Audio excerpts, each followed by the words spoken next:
The 11 Global Olympic Distance Triathlon is presented by 11 Global. This is Cape Town, mother city of Africa and the Western Cape, and the choice venue of the second 11 Global Olympic Distance Triathlon. At exactly 7 o'clock with the sun barely up, the race was on its way. The sea looked deceptively flat.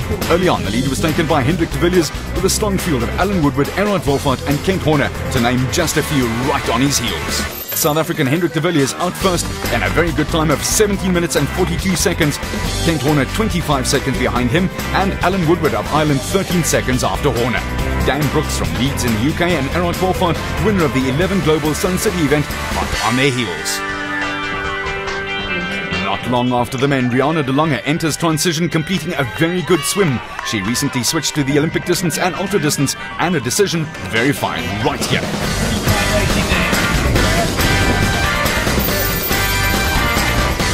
Out on the road, Alan Woodward was looking for perfect on the bike. Clocking between 45 to 55 km an hour, he is chasing a very strong Erhard Wolfart, the previous 11 Global Sun City winner. Wolfart in turn has Dann Brooks right in his sights. Brooks from the UK has been training in Stellenbosch for the last 3 weeks and was clearly starting to peak. This is the leading and local man, strongman Kent Horner, recent Midlands Ultra winner. He was chosen to lead the 35-strong SA team to the World Long Distance Tri Champs in Perth, Australia this year. Back in the women's race, Ocean Basket's Rihanna de Lange, still leading, was aware that she's being chased by Amy Kloner of the USA. A very strong cyclist, she puts in everything she can.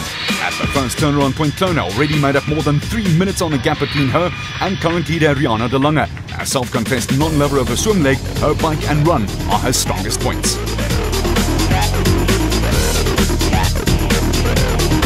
This is great tri racing and the real thing.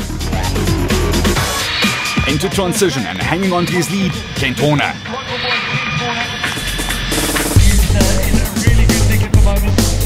11 Global cares about the competitors' safety, and they offer top professionals to look after them in and out of the water. The Pretoria lass, Rihanna de Lange, nicely in control. Or was she? Is Amy Kloner right behind her in the background. On with the racing flats and out on the road. This is Amy Kloner's second visit to Cape Town, and the mother city is the oldest city in our country and has a cultural heritage spanning more than 300 years. Kloner was looking for a different heritage though. She's eaten up that lead and is hot on Rihanna de Lange's heels. And then in a classic overtake, not looking left nor right, not saying a word, she passed Rihanna and simply surged forward. A textbook pass if ever there was one. Not long after the turnaround point, it was time for Kent Horner to give up the lead to a very goal-driven Dann Brooks. Gives him a tap and a classic move. Show your opponent how fresh and strong you really are. He's in winter training at the moment, but the African heat seemed to suit him right down to the ground.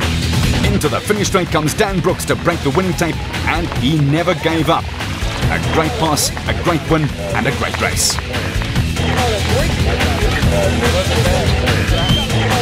Just a few seconds after him, Kent Horner crossed the finish line in a very solid second.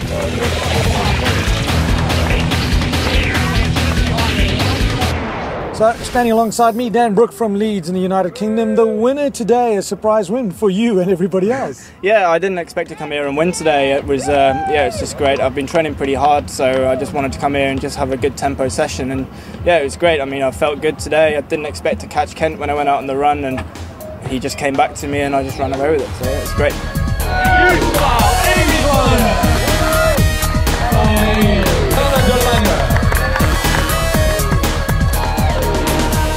You looked really happy coming across that line. How did it feel? Exactly that. I was so happy. This is such an honor to be here, and I'm so grateful to be here, and grateful to Ryan Landy. He has done an amazing job. This is his dream, and he's a personal friend of mine, and he asked me to come, and it was truly an honor. And honestly, to win this race was the best feeling in the world.